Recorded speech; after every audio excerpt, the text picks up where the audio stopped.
नमस्कार प्यारे बच्चों, बहुत बहुत स्वागत है आपका अपने YouTube channel NCERT study point पे। और मेरा नाम है अर्जुन। ठीक है, तो आगे चलते हैं। तो जैसा कि आपको पता होगा कि हमने न्यू कोर्स के अकॉर्डिंग क्लास 12th हिस्ट्री का, इसका जो हमारा न्यू कोर्स चल रहा था, इसके अकॉर्डिंग हम तीसरे चैप्टर पे आ चुके हैं, जिसका नाम है बंधुत्व, जाति तथा वर्ग। ठीक है, इस चैप्टर का हम पार्ट 4 देखने वाले हैं, यानी ये जो हमारा चैप्टर है इसका ये चौथा वीडियो है। इससे पहले मैंने आपको 3 वीडियो प्रोवाइड करवा दिया था, उसको आप ज़रूर देखें। ठीक है, उसका लिंक आपको डिस्क्रिप्शन में मिल जाएगा, आप जाकर चेक कर सकते हो, वहाँ पे आपको वो वीडियो मिल जाएगा, आप उसको देख के समझ सकते हो। उसमें मैंने आपको बेसिक बताया, ज़्यादा कुछ हार्ड बताया नहीं है। ठीक है, देखो मैं आपको इस चैप्टर का अर्थ एक बार फिर बताता हूँ। वैसे मैंने आपको पार्ट 1 में बता दिया था इसका अर्थ, पार्ट 2 में बता दिया था। ठीक है, दोनों में मैंने आपको इसका अर्थ बता दिया था। तो इसका अर्थ आपको बताता हूँ। देखो, बंधुत्व, जाति तथा वर्ग, इसमें हम आरंभिक समाज के बारे में पढ़ेंगे, लगभग 600 ईसा पूर्व से 600 ईस्वी तक। इसमें जो है ना, हम धार्मिक इतिहास के बारे में पढ़ेंगे। ठीक है, और जाति के बारे में पढ़ेंगे, वर्ण के बारे में पढ़ेंगे, जो कि मैंने आपको पार्ट 2 और 3 में बता दिया है। ठीक है, तो इसी टॉपिक को हम आगे बढ़ाते हैं। जो हमारा आखिरी टॉपिक बच गया था, कुछ 3 या 4 कुछ टॉपिक बच गए थे, वो हम इस वीडियो में कवर कर लेंगे। ठीक है, तो आगे चलते हैं। देखो, चैप्टर बिल्कुल इजी है, मैंने आपको पहले भी बताया है, ज़्यादा कुछ मुश्किल तो है नहीं।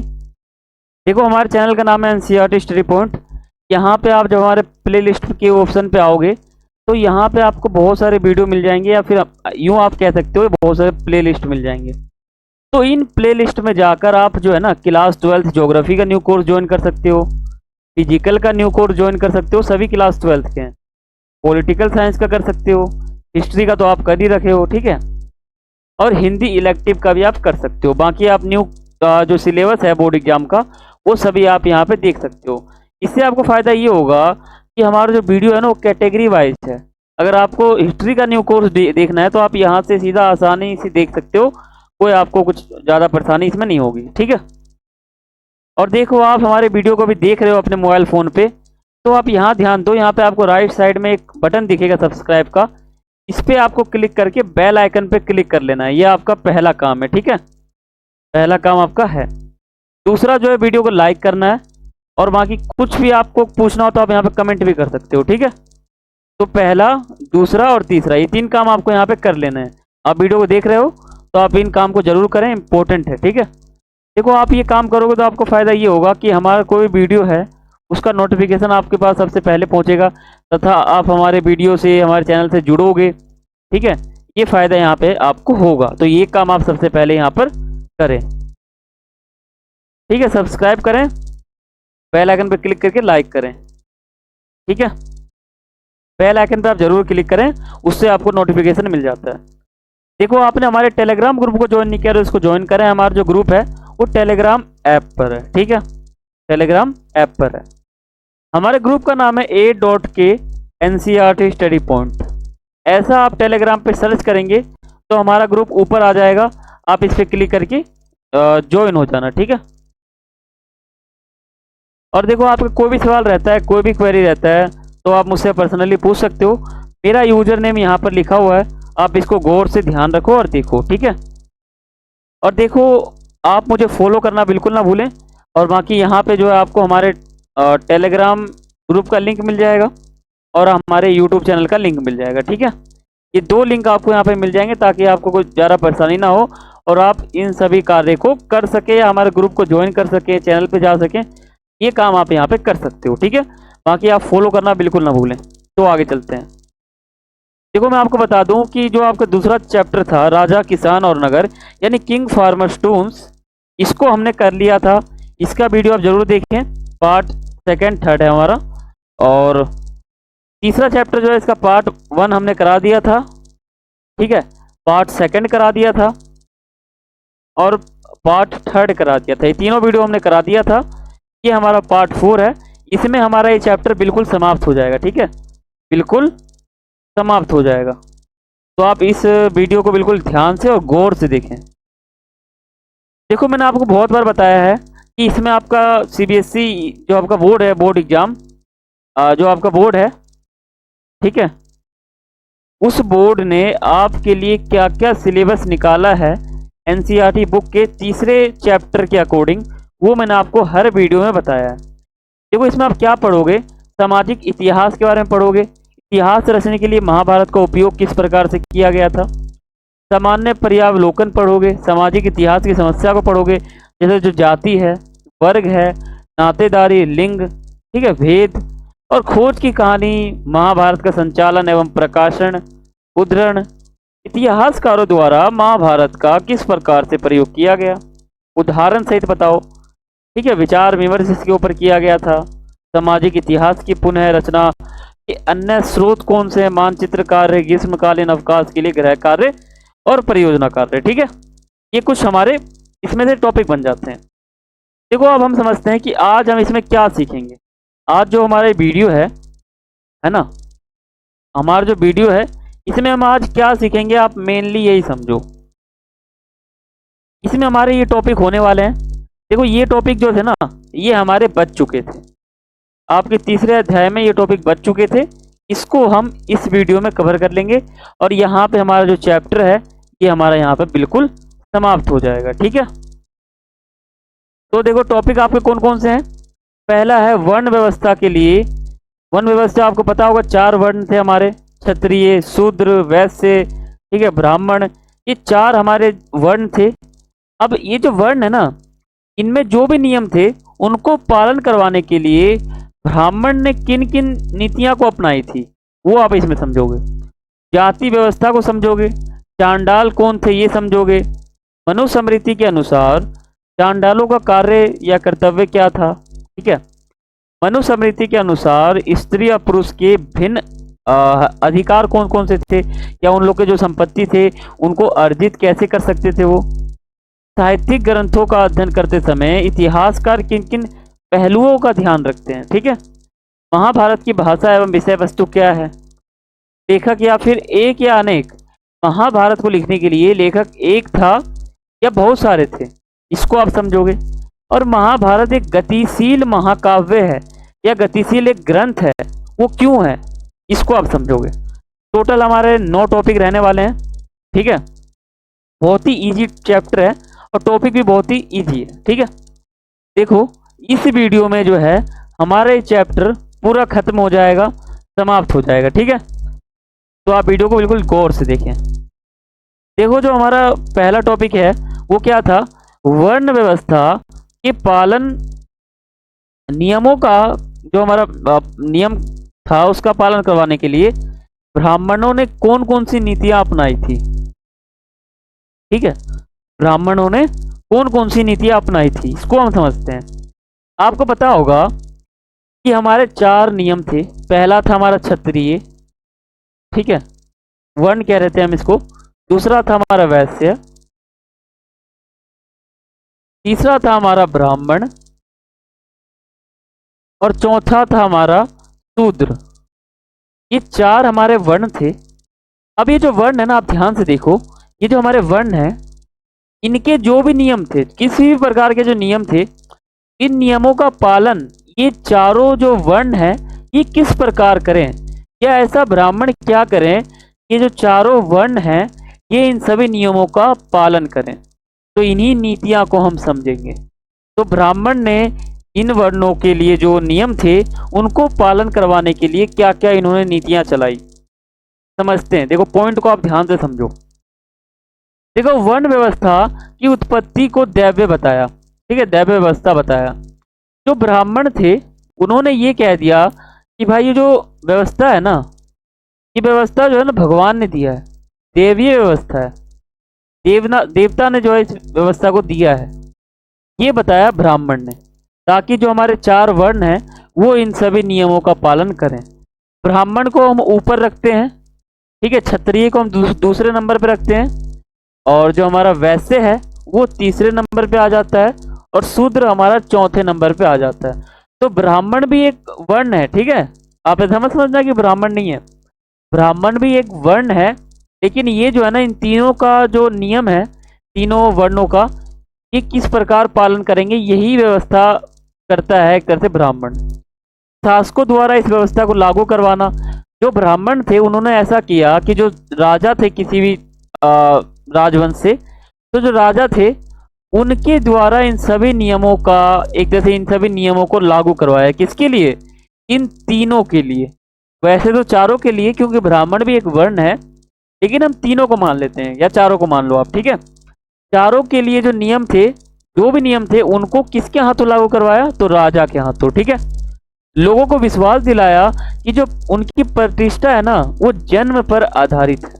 अगर कोई क्षत्रिय का कोई पुत्र है, ठीक है, या मान लो कोई क्षत्रिय व्यक्ति है, उसका जब पुत्र होगा तो वो भी क्षत्रिय होगा, या कोई जो वैश्य है उसका जब पुत्र होगा तो वो भी वैश्य होगा, ठीक है। इस प्रकार जो है राजा ने कहा कि जो हमारी प्रतिष्ठा है, हमारी इज्जत, हमारी जाति, हमारा वर्ण जो है वो जन्म पर आधारित है। अगर आप अभी वैश्य हो ना, ऐसे कहा राजा ने कि अगर आप वैसे हो तो आपके लिए जो भी नियम मैं आपको बता रहा हूं उनका पालन आप करो, क्योंकि ये आपके कैटेगरी का ही नियम है, ठीक है।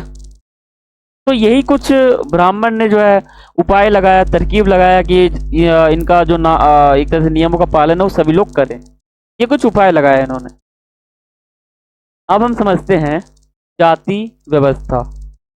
देखो आप ऐसे समझो, जो वर्ण थे वो हमारे पास 4 थे। इसकी जो संख्या है, वर्ण की संख्या है, वर्ण कितने थे? 4 थे। लेकिन जातियां बहुत सारी थी, जातियों की कोई भी संख्या नहीं थी, ठीक है। ये बहुत सारे जातियों में बटे हुए थे। वर्ण जो है ना हमारे पास सिर्फ 4 थे, ठीक है। क्षत्रिय, वैश्य, शूद्र, ब्राह्मण, ये 4 हमारे पास वर्ण थे। लेकिन जो जाति है वो हमारे पास बहुत सारा था, अनेकों था। तो जाति व्यवस्था को भी हमको यहाँ समझना पड़ेगा, क्योंकि आपके चैप्टर का नाम ही है बंधुत्व जाति तथा वर्ग। तो जाति को भी हमको समझना पड़ेगा, ठीक है। अब ऐसे समझो कि जो ये समाज है उसमें बहुत सारी जातियां रहती है ना, तो उनको हम समझते हैं।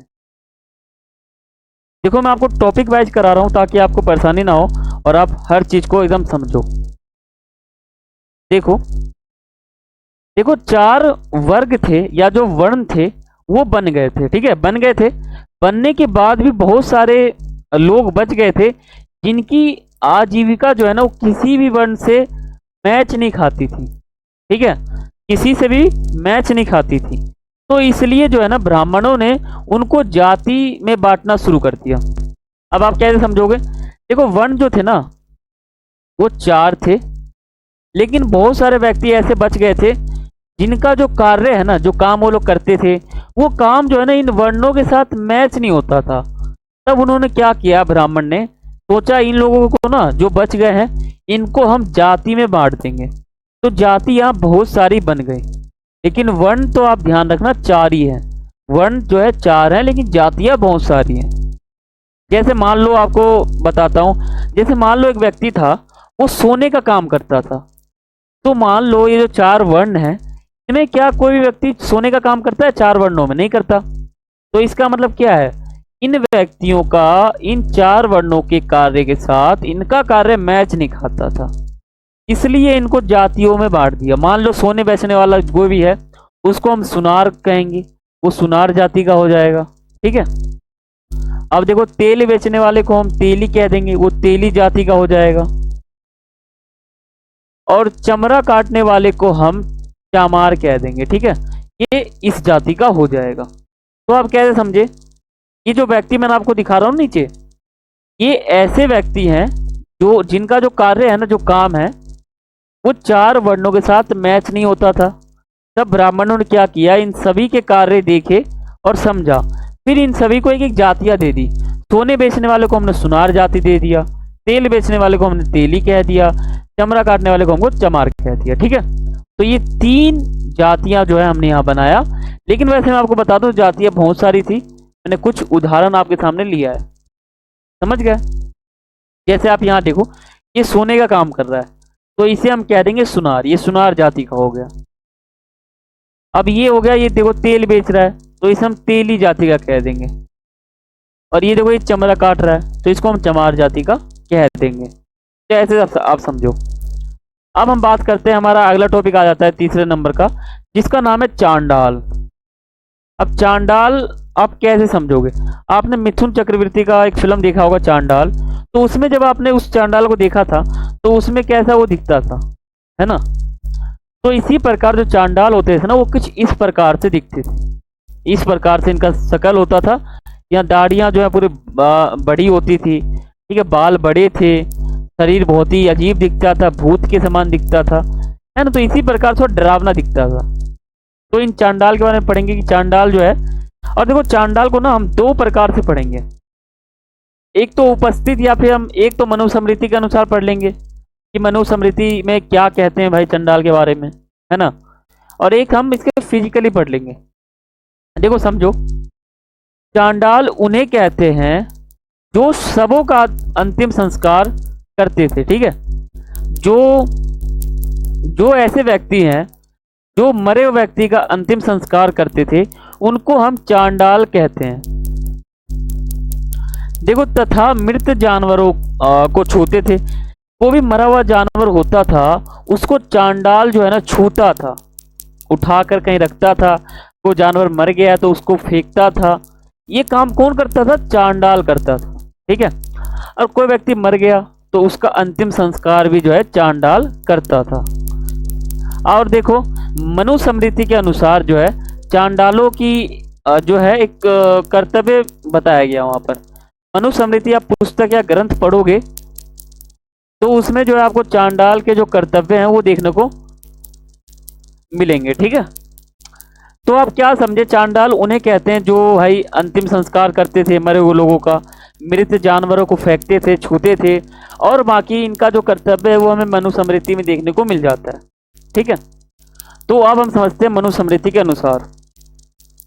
मनुस्मृति बता दूं आपको तो कुछ एक बहुत ही बड़ा ग्रंथ है, ठीक है?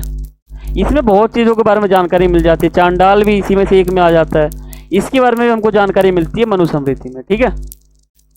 देखो, मनुस्मृति के अनुसार जो है ना चांडालों का कुछ कर्तव्य था, कुछ कार्य था, कुछ एक कहूँ तो एक्टिविटी ये लोग करते थे। इनके अनुसार पूरा कार्य इनका जो है ना मनुस्मृति में देखने को मिलता है। कुछ इस प्रकार से आप पुस्तक देख सकते हो। कुछ एग्जाम्पल है, पूरा इस तरह से नहीं है लेकिन कुछ एग्जाम्पल आपको बता रहा हूँ, ठीक है? वैसे बहुत ही बड़ा ग्रंथ है ये, तकरीबन 2000 पन्नों का होगा ये। तो मैंने आपको कुछ फोटो दिखाया। तो ऐसे ही कुछ मनुस्मृति है जिसमें इसके बारे में जानकारी मिल जाती है। देखो, चांडाल तो आप समझ चुके होंगे, जिनका बाल बड़ा है, ठीक है, जो शवों का अंतिम संस्कार करते हैं और जो मृत जानवरों को छूते थे, ठीक है, और एक तरह से फेंके हुए बर्तन का मतलब इस्तेमाल करते थे, ठीक है? और इनका जो जानकारी है वो मनुस्मृति में देखने को मिल जाता है। देखो, मनुस्मृति जो है इसमें चांडालों के बारे में क्या कहा गया है।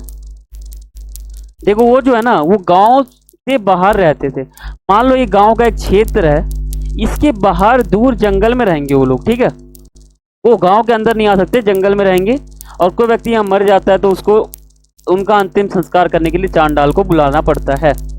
और मान लो कोई जानवर मर गया तो उसको फेंकने के लिए दूर किसी नाले या फिर गड्ढे या फिर कहीं दूर फेंकने के लिए हम चांडालों को यहाँ बुलाते थे गांव के अंदर, ठीक है? और देखो, ये जो है ना फेंके हुए बर्तनों का इस्तेमाल करते थे। मान लो ये जो चांडाल है, इनको अगर खाना खाना है तो कोई भी फेंका हुआ जो बर्तन है जो टूटा फूटा था, उनका उपयोग जो है चांडाल करते थे। ये इनके कार्य बता रहा हूँ जो कि मनुस्मृति के अनुसार है, ठीक है? आप पेपर में ऐसे लिखना कि मनुस्मृति के अनुसार चांडाल के निम्नलिखित कार्य हैं। नंबर 1, ये लोग गांव से बाहर रहते थे, फेंके हुए बर्तनों का इस्तेमाल करते थे, ऐसे, ठीक है? देखो, मरे वो जानवर लोगों का जो है ना वस्त्र पहनते थे ये लोग। अब ये जो चांडाल है ना, ये किसके वस्त्र पहनते हैं? खरीद के तो पहनेंगे नहीं, है ना? तो ये जो है ना मरे हुए एक तरह से जो लोग थे या फिर जो मरे हुए लोग थे, उनका जो वस्त्र है ना वो ये लोग पहनते थे, ठीक है? और लोहे के आभूषण पहनते थे। आप ध्यान दो, आभूषण कौन से पहने जाते हैं? सोने के पहने जाते हैं, कोई भी सोने का ही पहनता है, लोहे का कोई पहनता है? लेकिन जो चांडाल था वो लोहे का पहनता था, ठीक है? तो ये कुछ कार्य हो जाते हैं मनुस्मृति के अनुसार, ठीक है? तो आगे बढ़ते हैं। अब हम बात करते हैं, हमारा 5वां टॉपिक है वो है मनुस्मृति के अनुसार स्त्री और पुरुष के जो संपत्ति के ऊपर जो इनका अधिकार है वो किस प्रकार से मतलब ये अर्जित कर सकते थे। मान लो एक पिता है, उसके उनका एक बेटा है एक बेटी है, तो इसका और इसका जो मतलब जो पिता का संपत्ति है उसके ऊपर इन दोनों का किस प्रकार से अधिकार है उसको हम यहाँ समझते हैं। ये एक मूर्ति मिला है इतिहासकारों को, इसको आप देख के समझ सकते हो। अब हम आगे बढ़ते हैं।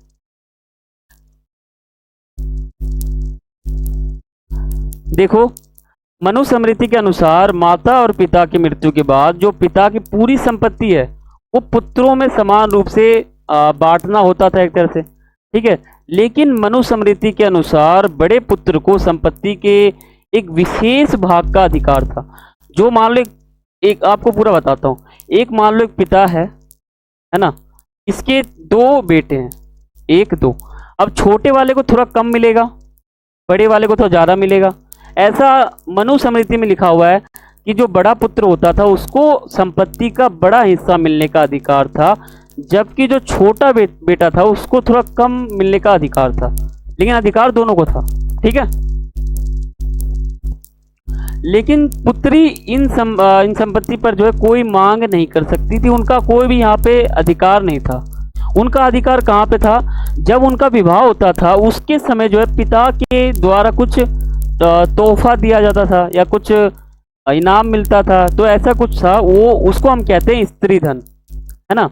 इस पे स्त्री का बहुत ही पहुंच या नेतृत्व या इनका पावर वहाँ पे होता था, ठीक है। विवाह के समय जो पिता है उसके द्वारा पुत्री को कुछ भेंट दिए जाते हैं, कुछ उपहार, कुछ तोहफे, ये कुछ आ जाते हैं इसमें, ठीक है। तो इन दोनों का अधिकार बिल्कुल भिन्न है, इनका अलग ही अधिकार है, इनका अलग ही अधिकार है।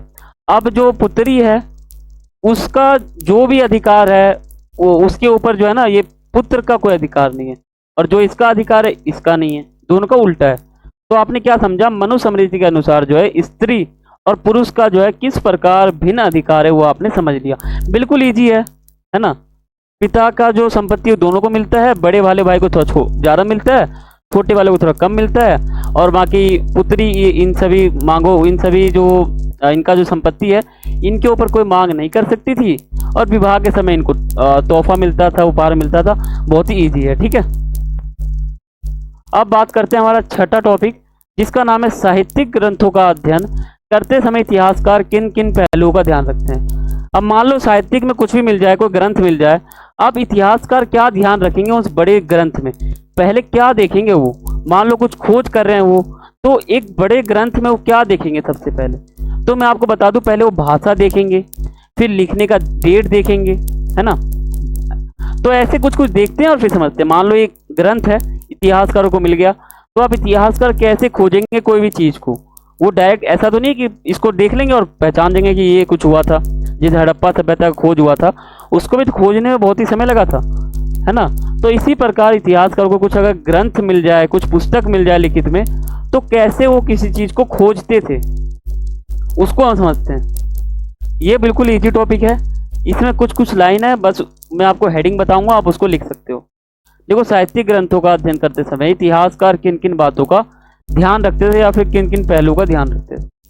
पहला, ग्रंथ की भाषा, जो पुस्तक है उसकी भाषा कौन सी है, ब्रिज है, हिंदी है, पाली है, संस्कृत है, ठीक है, तमिल है, कौन सा भाषा है उसका, पहले वो समझते थे। इन्होंने ये देख लिया भाई भाषा कौन सी है, फिर उन्होंने देखा है ग्रंथ के प्रकार, क्या ग्रंथ जो है बहुत सारे पार्ट्स में बटा हुआ था, वो देखते थे। अगर एक ही पार्ट में है तो उनको ढूंढने में थोड़ा आसानी होती थी, ठीक है, ज़्यादा पुस्तक नहीं था। और वो क्या देखते थे, वो देखते थे ग्रंथ के लेखक कौन है। अगर उनको पता चल जाए कि ये जो पूरा लिखा हुआ चीज़ है ना इसके ऊपर, इसका लेखक कौन है, ये लिखा किसने, अगर ये पता चल जाए तो बहुत ही आसान होता था। लेकिन अगर न पता ना चले तो कोई नहीं, आगे ढूंढते थे। तो ये कुछ कार्य थे। अब देखो आगे कुछ कार्य हैं, ग्रंथ के रचना का समय काल का पता लगाते थे। अब ये जो ग्रंथ है ये कब लिखा गया उसका पता लगाते थे। अगर मान लो आज से 1000 साल पहले लिखा गया तो वो समझ जाएंगे प्राचीन काल का है, तो समझेंगे कि अगर समय प्राचीन काल 1000, तो आज जो समय चल रहा है उसके 1000 पीछे जाएंगे ये लोग और पता करेंगे कि उस समय लोग कैसे थे, किस प्रकार से कार्य करते थे। उसके हिसाब से इस ग्रंथ का भाषा, लेखक का पता लगाते थे, खोजते थे धीरे धीरे, कई वर्षों लग जाते थे इनको पता लगाने में, ऐसे होता था। इस रचना के स्थान का पता लगाते थे कि ये जो पुस्तक है वो कहाँ लिखा गया, ठीक है, कैसे लिखा गया, ये पता लगाते थे। और ये लोग क्या ढूंढते थे कि जो ग्रंथ की रचना है वो करने का उद्देश्य क्या है। अब मान लो कोई भी लेखक है, उसने ग्रंथ को लिख तो दिया, लेकिन क्यों लिखा, इसका उद्देश्य क्या है, इसका पता लगाते थे इतिहासकार, ठीक है, इसका पता लगाते थे ये लोग। देखो मैं आपको अंतर पहले भी बताया था मैंने, पुरातत्व अलग होता है, पुरातात्विक अलग होता है, ठीक है, ये दोनों अलग अलग कार्य करते हैं। पुरातत्वविद अलग होता है, पुरातत्व अलग होता है, ठीक है। तो मान लो एक इतिहासकार है बहुत ही प्रसिद्ध, तो ये जो है ना इसी प्रकार से खोज करते थे, इन सभी चीजों का देखते थे ग्रंथ में क्या है नहीं है, तब वो कुछ पता लगाते थे, ठीक है। अब हम चलते हैं अपने अगले टॉपिक पे। अगला टॉपिक है महाभारत का भाषा और विषय वस्तु। यानी जो महाभारत है, ठीक है, महाभारत है, इसकी भाषा शैली कौन सी है, ठीक है, इसका विषय वस्तु क्या है, इसके अंदर है क्या, ठीक है, इसके अंदर बॉडी कौन सा है, मटेरियल कौन सा है या सामग्री कौन सा है, ठीक है, तो क्या है इसके अंदर ये समझते हैं। देखो महाभारत में आपको पता होगा युद्ध के ऊपर पूरा चर्चा है उसके अंदर, है ना, आपने उसमें समझ लिया वो कौरव पांडव ये दोनों कुरु वंश से थे, ठीक है, पांडव जीत गए थे, ठीक है, उन्होंने सत्ता के बीच सत्ता को लेकर लड़ाई किया था, ऐसे इसमें कहानी था। देखो इसमें भाषा समझते हैं। देखो महाभारत को ना अनेक भाषाओं में लिखा गया था, और इसकी जो मूल भाषा है ना उसको हम संस्कृत मानते हैं। संस्कृत जो है ना महाभारत की एक मूल भाषा है।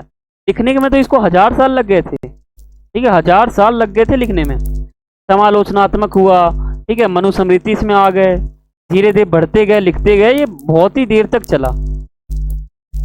अब इसके विषय वस्तु की बात करते हैं। देखो विषय वस्तु इसके दो हैं, आख्यान और उपदेशात्मक।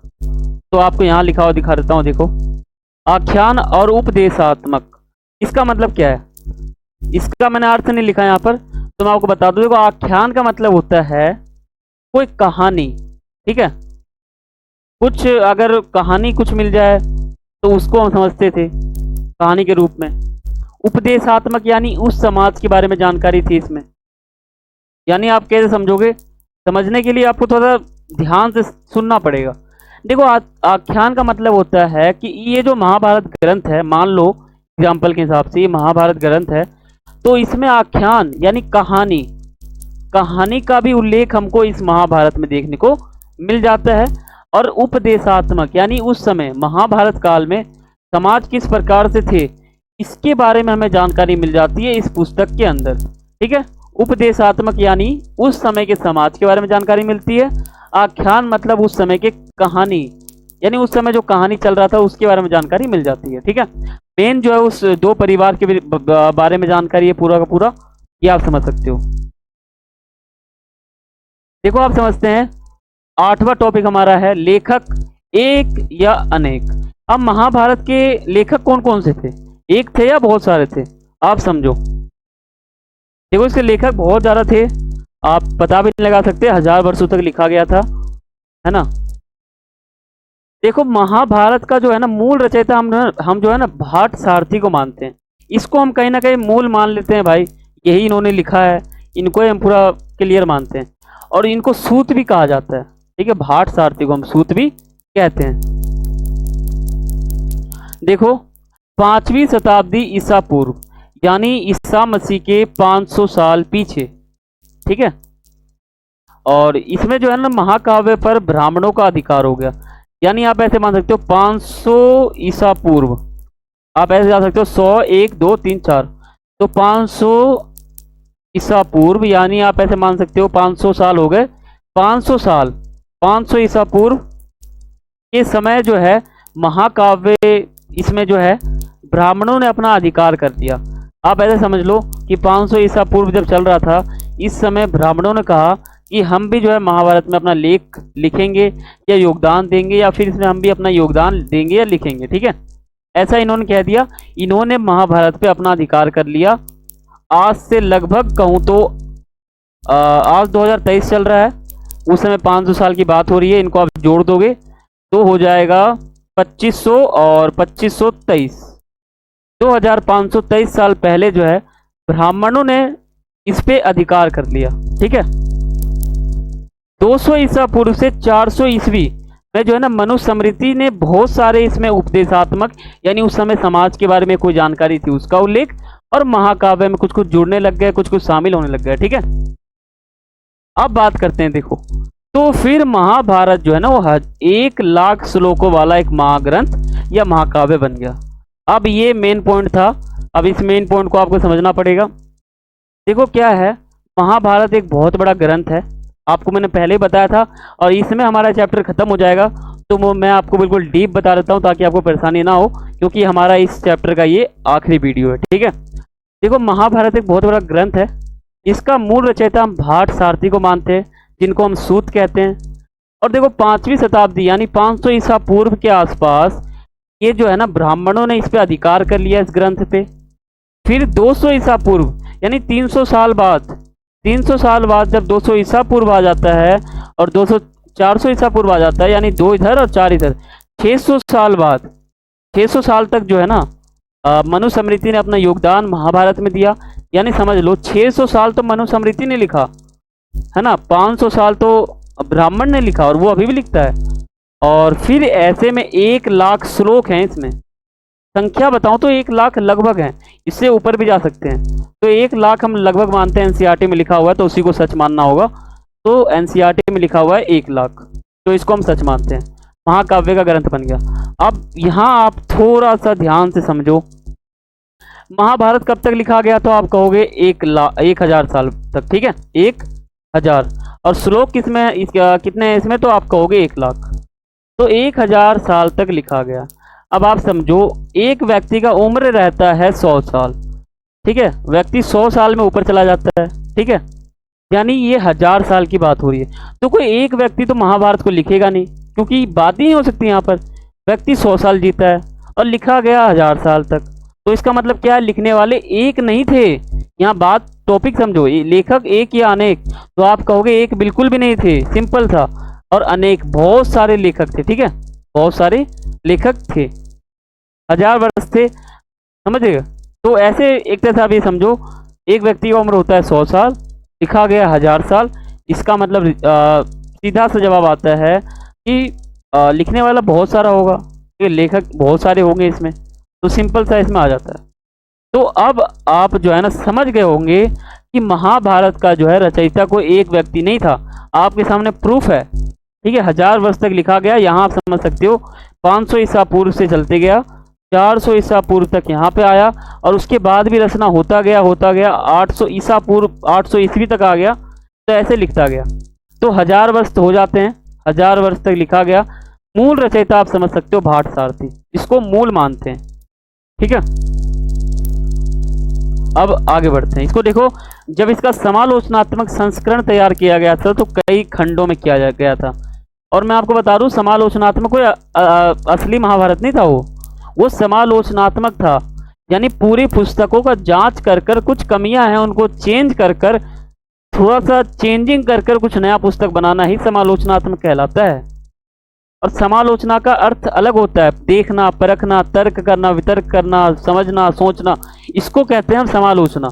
ठीक है, यानी जो महाभारत ग्रंथ है इसमें हर चीज को इतिहासकारों ने समझा, देखा, और कुछ कुछ कमियां थी उनको हम अलग अलग किताबों में तैयार किया, तो इसको कहते हैं समालोचनात्मक। यानी एक तरह से आप कहो ना, मान लो आपका कमरा है, आपने कमरा को देखा कि भाई ये खराब है, इसको फेंकना है, इसको फेंकना है, इसको फेंकना है, तो आपने उन सामानों को उठाया और कबाड़े में फेंक दिया।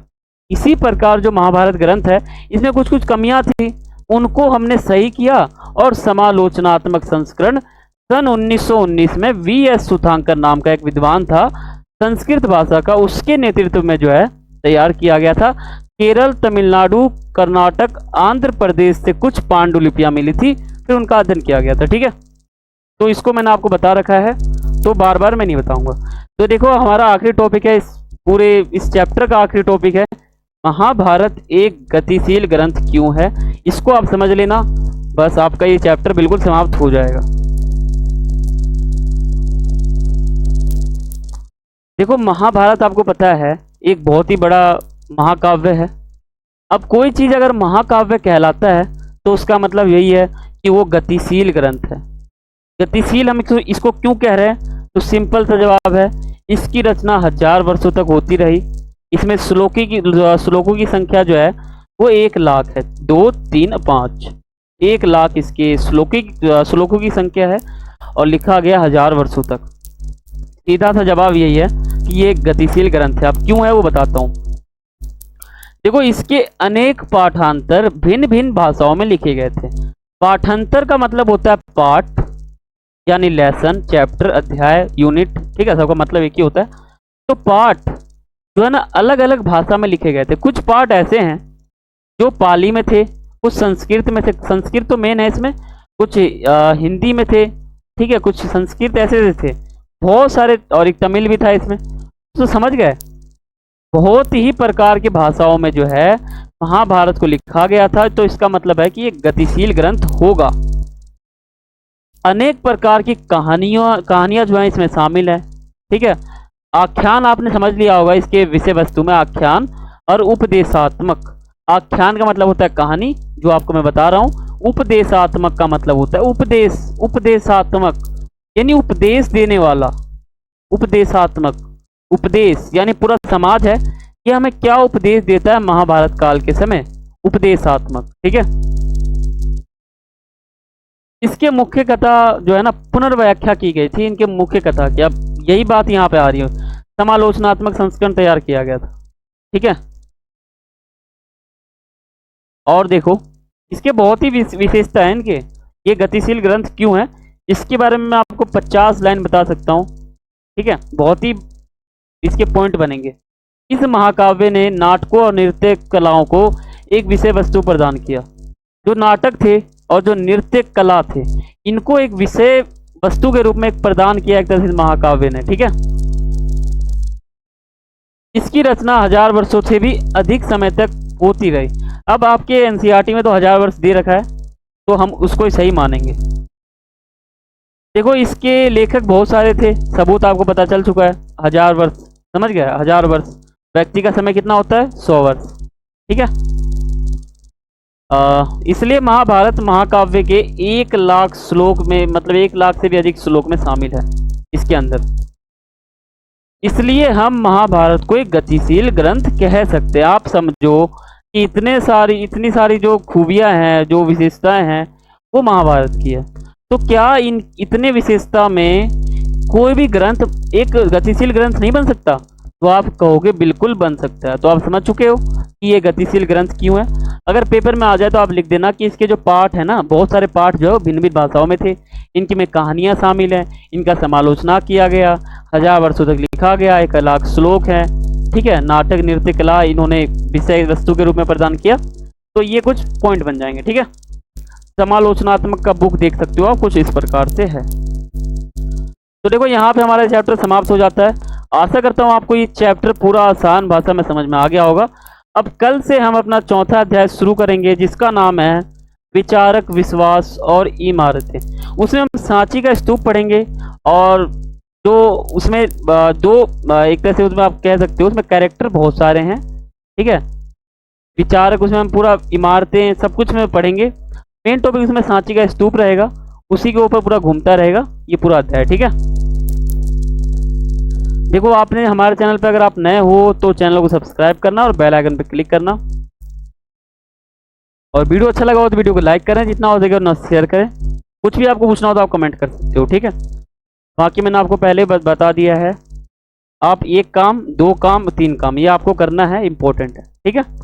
तो मिलते हैं अपने अगले चैप्टर में, तब तक के लिए सभी को थैंक्स फॉर वॉचिंग। जय हिंद।